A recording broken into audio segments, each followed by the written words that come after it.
Hallo und herzlich willkommen zurück zu einer weiteren Folge Chäos nur. Meine Stimme ist ja leider immer noch leicht angeschlagen, das bitte ich zu entschuldigen. Und ja, beim letzten Mal sind wir auf ein Patent gestoßen, welches offenbar erklärt, dass es möglich ist, Delusions in die Realität zu verwandeln. Und irgendwas hat Remy sehr unglücklich gemacht. Und es scheint wohl irgendwas mit dem Schwert zu tun zu haben, das wir da in der Hand halten, was offenbar aktuell noch ein Spielzeugschwert ist. Aber nun ja. Mhm.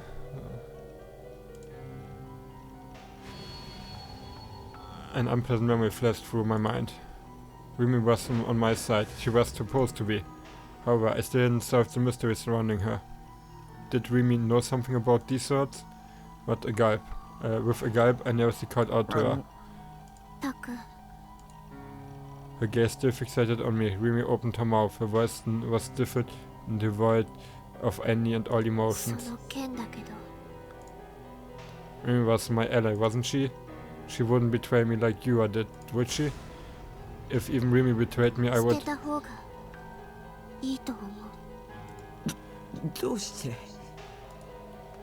My voice nearly cracked. Did Remy know something after all? Remy's gaze finally moved, but this time it landed squarely on my eyes. I hurriedly averted my own. What was she going to say?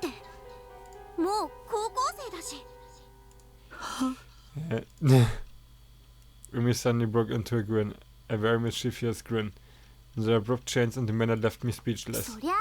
男の子っていくつになってもそういうおもちゃが大好きなんだなってのはなんとなくわかるけど、さすがにそんな大きなおもちゃ一人で部屋で振り回してるのはどうかと思うよ。Also ich muss ehrlich sagen, wenn ich Geld und Platz dafür hätte, würde ich mir auch ein paar bestimmte Schwerter holen, einfach zur Dekoration. Da gibt es so ein paar Dinger, die ich schon ganz cool finden würde. Darunter fallen auch so ein oder zwei D-Swords. Ich habe mich noch nie damit auseinandergesetzt, oder zumindest habe ich mich schon mal damit auseinandergesetzt. Ich weiß nicht, ob man halt sozusagen Deko-Versionen der D-Swords kaufen kann. Egal. Aber auf jeden Fall gibt es da so einige, die ich schon ganz cool finden würde. I'm not really sure that extends to you swing around. それが許されるのは小学生までじゃない？でもタクの個人的な趣味を私の前で披露してくれたってのはちょっと嬉しいかも。To show me your hobbies. 私にだけ秘密を教えてくれたみたいで。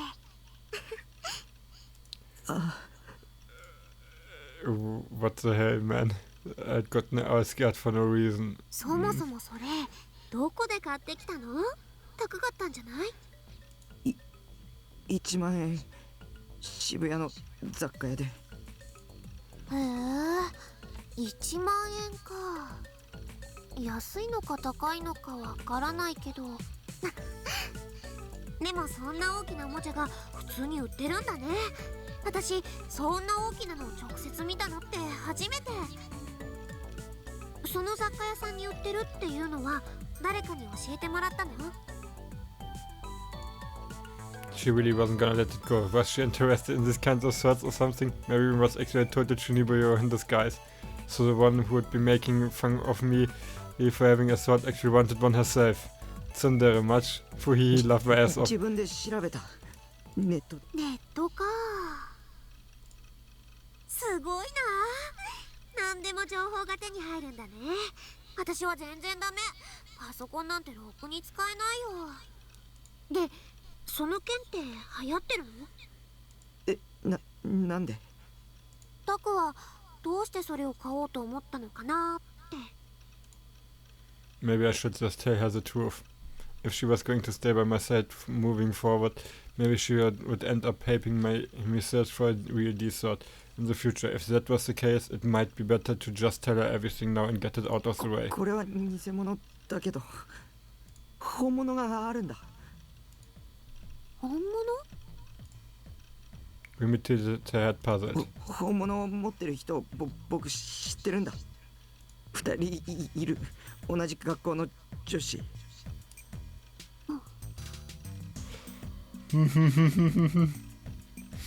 女子ね。女の子がこんなおもちゃを欲しがるかな。本当なんだ。それにおもちゃじゃない。あ、ごめん。本物は光るんだ。それにすごい存在感で。僕それを探してる。それさえ手に入れれば僕は救われるんだ。救われるって。Remy looked quite puzzled, but I was dead serious. Not to mention, a D-shot would be a powerful tool to confront Shogun. それで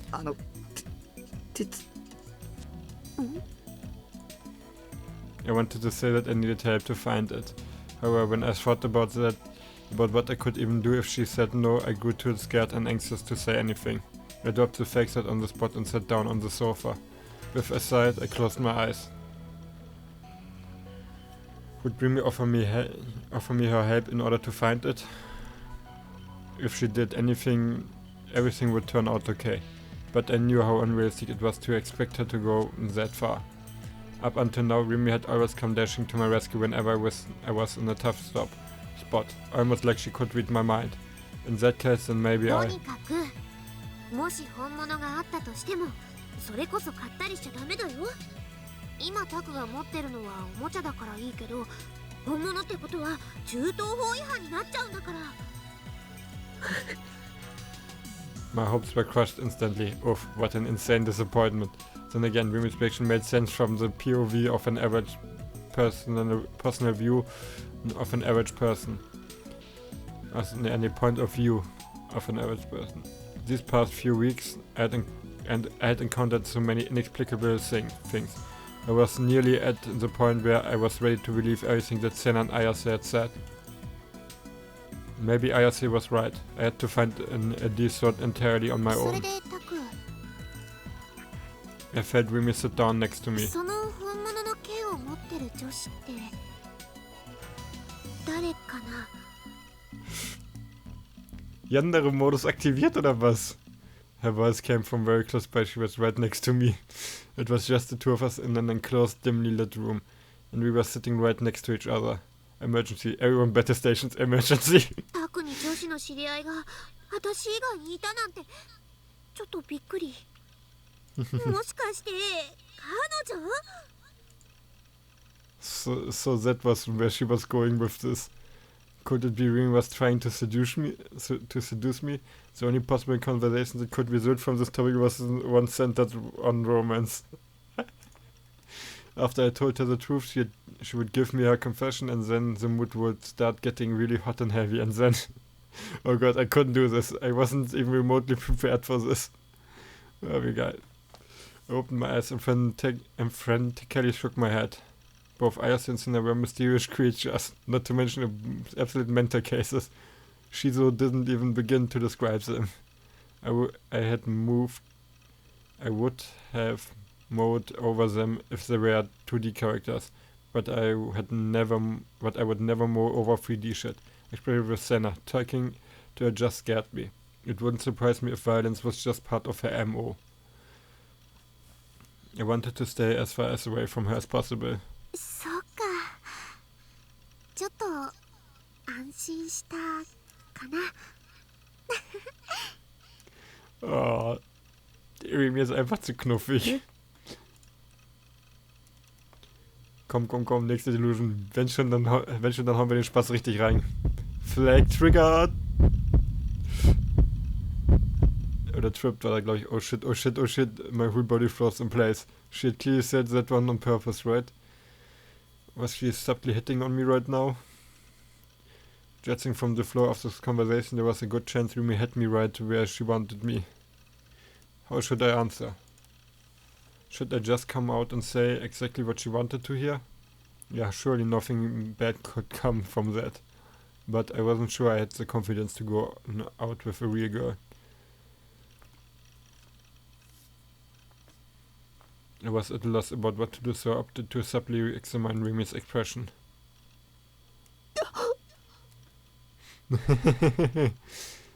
Schön. Haben wir wieder ein bisschen mit der Realität rumgespielt, oder was? What the hell? What the hell? My mind went completely blank. I couldn't keep up with the sudden and outrageous turn of events. I couldn't even lift a finger. The shock had rendered me unable to speak. どうかした？ In the blink of an eye, Remy had stripped off her school jacket, and not just that, but upon taking a closer look, she had removed her skirt too. As if her extreme outfit wasn't enough, she was also hugging her knees, making it look like she was completely commando.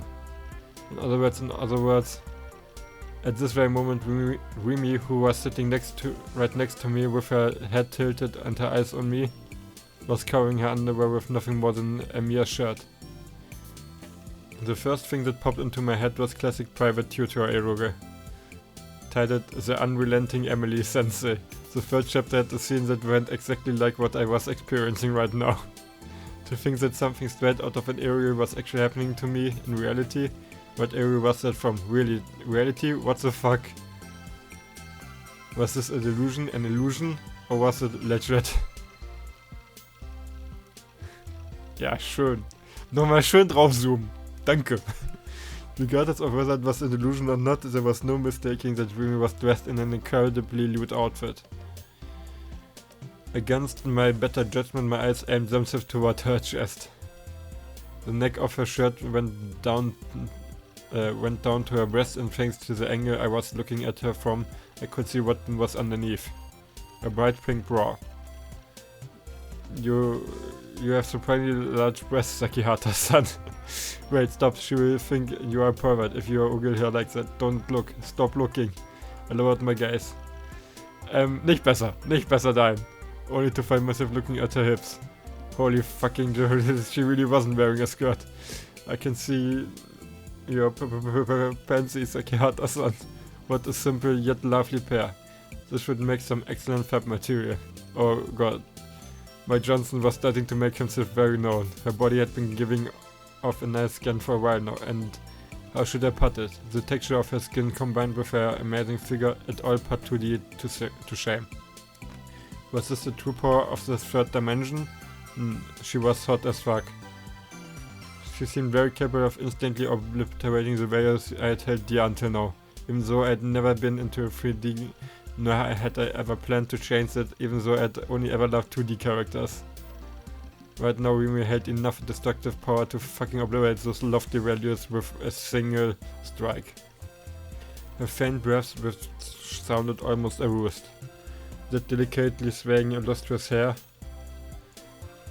the way her chest rose and fell with each breath, the manner with which she seductively rubbed her tights together, those shimmering eyes, the pink tongue peeping out from her patiently open lips.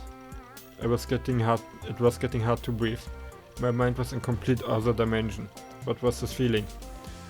It was too akin to that agonizing feeling of yearning I felt whenever I started an action in an eroge. I couldn't keep calm.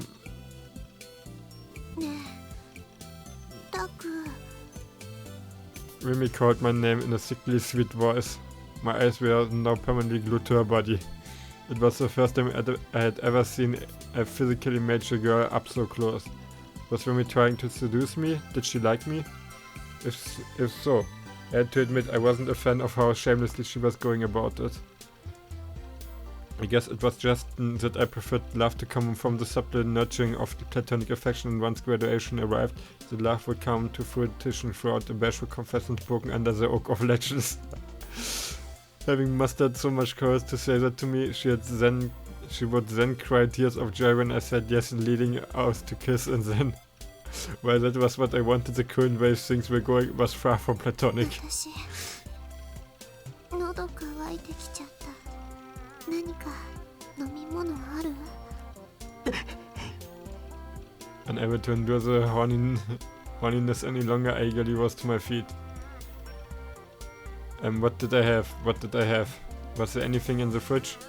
I had some half-finished cola, but I drank directly from the bottle, so it probably wouldn't be the best idea to give it to ない Remy. なら買ってこようかな。コンビニって深センの駅前にあったよね。I felt Remy stand up behind ちょっと行 me. ってくる。 What? She was leaving? I frantically turned around to see Remy still dressed in that shameless outfit opening the door to head outside. Wait, she was gonna go to the convenience store while people could see her panties? She was normal. Was Remy an exhibitionist or something? 露出狂 Hearing that behind me made me literally jump in the air and land on my ass. There stood Remy, who should have been just about to leave the room. And not only that, but she was wearing her usual outfit, and it was all fully on. She looked down at me with wide eyes. びっくりした。急に大声出さないでよ。さっきから変だよ。一人でブツブツ言い出したかと思ったら急に大声上げるし。どうかしたの？ Why was Remy there now? She should have been just about to leave the container. Had that half-naked Remy been a delusion? But she had felt surreal. I hadn't touched her, but merely looking at her skin made me think how squishy and soft it would be if I touched it. Wait, what was I saying? I was losing my mind today. ねえ、タク。 I cringed when she called my name. Did she hate me now? What would I do if she was already fed up with me? If Remy wouldn't stay with me, I wouldn't even be able to go out alone anymore. 私、喉乾いてきちゃった。何か飲み物ある？ She had asked me the exact same thing as before. However, rather than the sultry tone from before, her voice was perfectly normal now. I shook my head from side to side. Remy poked her temple with her index finger and pursed her lips and ない thought. なら買ってこようかな。コンビニって深センの駅前にあったよね。ちょっと行ってくる。 She gave me a big smile, then left without waiting for my response. I could only watch her leave in a daze. She was going to the convenience store in uniform, which was completely normal. That half-naked Remy from before really had been a delusion. I felt a mixture of both relief and slight disappointment. But that half-naked Remy, I see splitting in two. What kind of mechanism was capable of reproducing those delusions accurately enough to feel real? Had it even been that so? Did I have powers or not? And if I did, how could I actively use them? How could I obtain a D-sword? I was still stuck in a maze of questions, unable to do anything but wander around aimlessly. While Remy went out shopping, I went back to researching the pattern and mind reading. When I reached my computer, I noticed that Grim had entered the chat room and was looking for me. Nighthard did us ready. Sorry, give you with new info. Come on, kid. Meeting as usual, I see. Hello, Nighthard. You there, Nighthard? And that's the chat room. Look who finally decided to show up. Or too slow, Nighthard. Thanks to that, I've entered with eyes or with eyes mode. Damn it, the fuck was with Grim absolutely just wanted to use the phrase for the hell of it. Even though he knew I hated seeing that goddamn thing. I'd always freaked out whenever I saw it. What kind of new info? New gen, obviously. It happened, bro. The 5th case. Another one? Of course, I felt the usual depression I always felt whenever I heard about new gen, but on the other hand, I was also bewildered. I was sure that Shogun and Yua would target me this time. My fate had been delayed, it seemed, though I wasn't sure whether or not to be happy about that. When I know about the deaths, it's on the Taboo homepage. Quickly, What time today did it happen? Not today. They found the body last night. But the victim died the day before. This time was, That guy's brain was removed. Wait, what? Without warning, Grim started telling me the details of the case and I began to panic. I was beyond done with all this gory shit. I didn't want to hear about any of it. If I got word of it, I might imagine myself getting brutally murdered in the same way, even though I still hadn't found out how to get a D-sword, and yet Grim continued mercilessly. I was seriously freaked. What do you think on the cause of death was? Drum roll, please. I mean, which means he was alive even after his brains were removed. The repulsiveness of it all sent chills down my spine. I wrapped my arms around my body. I didn't want to hear anymore. Spare me, please, I'm begging you. My life already went to shit a long time ago, so please. Apparently he was in the state kind of like brain death. He might even been like that for over a week. Just sitting there brainlessly. He couldn't eat or drink, so no wonder they died of him. Already named the case, Numbskull. Netizens really are pick at names, because the victim was a psychiatrist. A psychiatrist that had their brains removed. A psychiatrist, the moment I saw the word, my heart rate skyrocketed. I might have been overthinking it, but I had to check to make certain. But I also didn't want to. Doch, es ist. After irritating on and off for a while, I eventually went to the homepage October and opened the new article reporting on the numbskull. Yep, Takashina Fumio. なんてことだ。なんて。 The victim's name was Takashina Fumio. Dr. Takashina. Dr. Takashina had been killed. He was provoking me. Shogun was blatantly provoking me. To do that, he had killed the only doctor I could rely on. Just to set an example. そんな。助けて、誰か助けてくれ。 I let out a scream. My mind was in complete disarray. I felt like I was on the brink of snapping. やだ。死にたくないよ、死にたくない。リミ、助けて。 I searched for Rimi. Frantically looked around the room over and over. She wasn't there. Why wasn't she here? Because she just went out shopping. I lay down on the ground, clutching my head. 助けて、リミ。助けてよ。どこにも行かないで。頼むよ。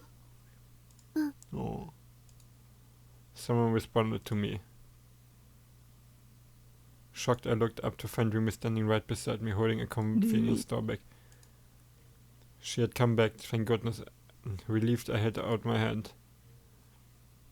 Rimi crouched down and embraced my hand with both of her own. Her hands had been cool when she touched me before, but now they felt so unbelievably warm. ここにいる。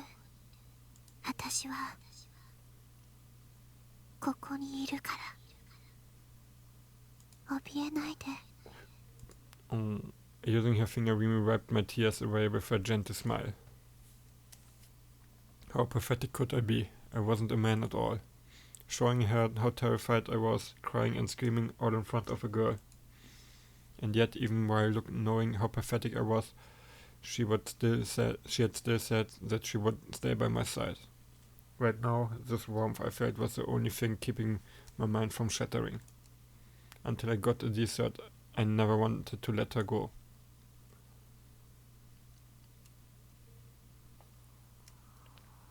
Whenever night fell, Miyashita Park always found itself engulfed in peculiar air. In the center of the park stood a large group of people packed together. There must have been no less than 100 of them. Most of them seemed to be in their teens, with some wearing high school uniforms, and others, particularly girls, wearing fashionable casual clothes. Within the court was an otaku-esque young man with glasses, and a Ganguro high school girl, the latter, which was a fairly rare sight in this day and age. From an outside perspective, one would think that they were attending some kind of event, but on close inspection it became clear that their behavior was anything but normal. They were all looking at the ground, their eyes unfocused and empty. Even though quite a number of people were gathered, Here, none of them conversed with each other. They simply stood there frozen in place. Every last one of them wore the same faint smile, or murmuring something under their breaths. A phrase that their whole body and minds were dedicated to saying. Whose eyes are those eyes? That phrase leaped from the mouths of the 100 people there. Despite their smiles, the chant rose as nothing more than a flat, emotionless murmur echoing throughout the park like a Buddhist sutta. Naturally, due to the bizarre state the people there were under, no one else was roaming Miyashita Park.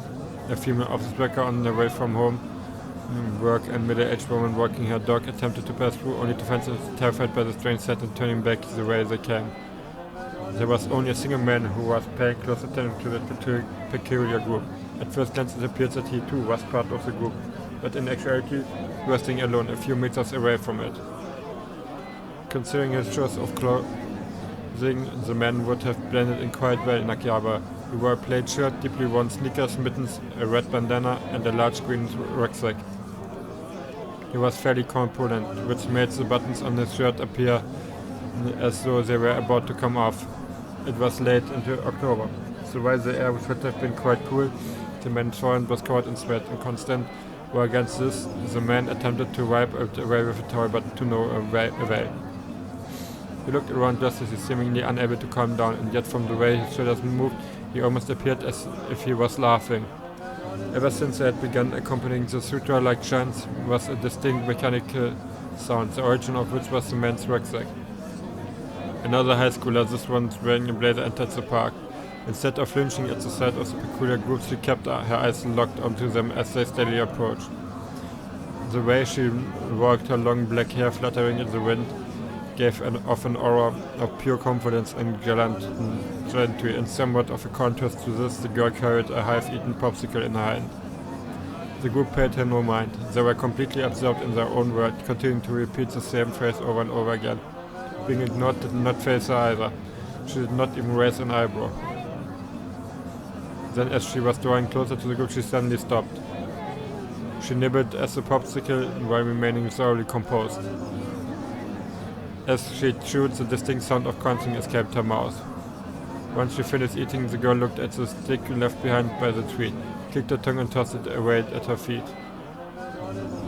Her eyes sharp as ever, her gaze slowly moved over the face of each individual in the group. The man with the rucksack shouted at her, the girl now clearly beyond the limit of what he could ignore. Naturally, the girl, Aoi-senna, was well aware that the man had been watching her since she had arrived. With a mocking snort, she abruptly crossed her hands over each other, then straightened her arms in front of her. Then the area between her hands warped faintly, and the vague shape of a metal rod appeared. It looked similar to a hoe or a shovel, but the shape matched neither of those description. It was a razor-sharp sword with a bifurcated blade. After a moment it took a definite shape, and Senna grasped it with both hands. However, it did not answer. Immediately after, a blue light illuminated both sides of the sword Senna was holding, as well as the air directly to the right of here where it was pointed.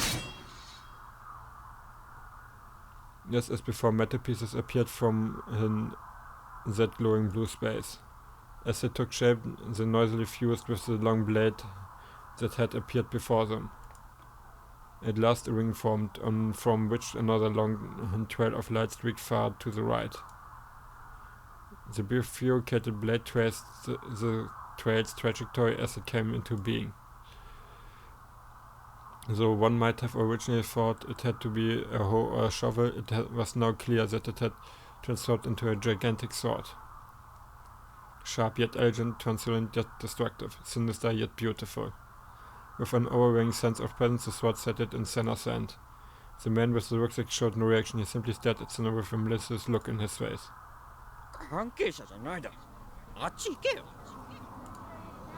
With a voice quite high-pitched for a man, he had ordered Senna to leave, accompanying it with a violent gesture. His tone was thoroughly domineering, so he kept his distance from her. Senna, on the other hand, opened her mouth without showing any shift in emotion. It seemed to be more of a request for confirmation rather than an actual question. She rotated her gaze towards the man with the rucksack, locking him in place. In response, the man showed clear signs of luster, providing a fierce contrast to what he had displayed before then. Yes, Hatano. Okay. The man, too paralyzed by fear, was unable to act nor answer the question. The group of people muttering Gruß paid no attention to the exchange between the two, whether their eyes did not even register it. Senna's gaze met with the man. The first to avert their eyes was him.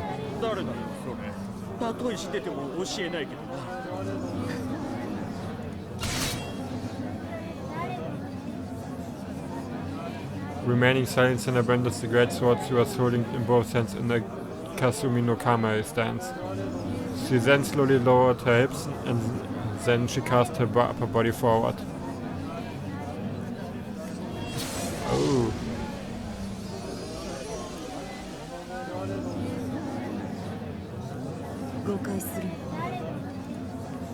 The sword emitted light once more, but unlike before, what it released was not blue light, but a light blending together with a fierce purple and red.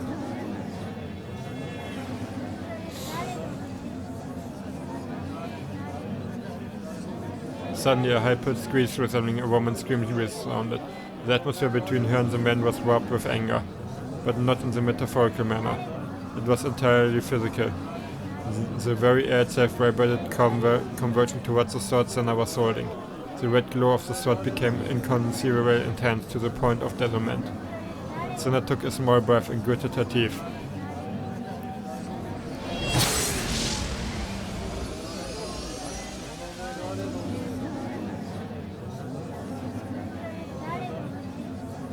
A booming sound roared. A shower of sparks surged. A sonic wave erupted, one that sought to blow away the air itself. The vibration in the air then immediately subsided. The sword, however, continued to flicker with a brilliant red glow, one reminiscent of poising blood. Senna slowly pointed the tip of the sword directly at the man. As one would expect, the previously indifferent group started showing signs of agitation, provided that they all started running away as if they had returned to their senses. Senna paid them no mind. She simply kept her eyes locked on the single man with the rucksack. The man who, until now, had shown no clear signs of fear began to panic. He started taking a few steps back, his face turning pale. He shook his head in denial.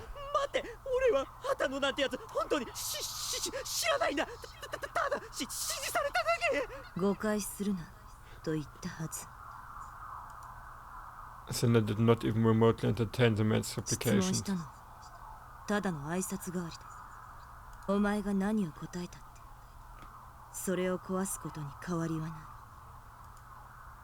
A fierce glitter dwelled within her eyes.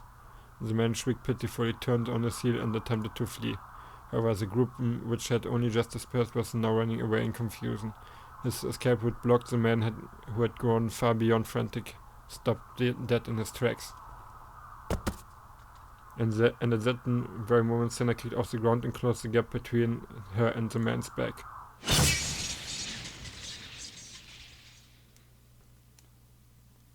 Das ist schon ein sehr geiles Bild. It was a blow so swift. It was hard to conceptualize that it had come from Senna's slender arms. The blade swept towards Cedric, carrying the rucksack the man was carrying. The impact blew the man away. He collapsed to the ground and curled into a ball, covering his head with his hands. Having lost the will to flee, all the man could do was tremble. His groin was now sodden, the man having become incontinent out of fear. Senna walked over to the man without paying him any mind. Gazed down at the content of the destroyed rucksack. A collection of small sparks spurted out from within, emitting a crackling sound. There was a device inside. Its shape might have originally called to mind a device one size larger than a modem, but after getting demolished by Senna's desert, it was now in pieces. It could not be of any use anymore. The deafening mechanical sounds that had been coming from within the rucksack could no longer be heard.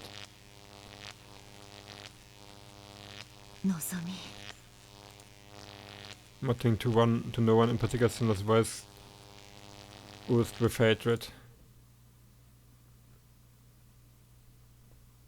Und ich würde sagen, an dem Punkt beende ich diese Folge.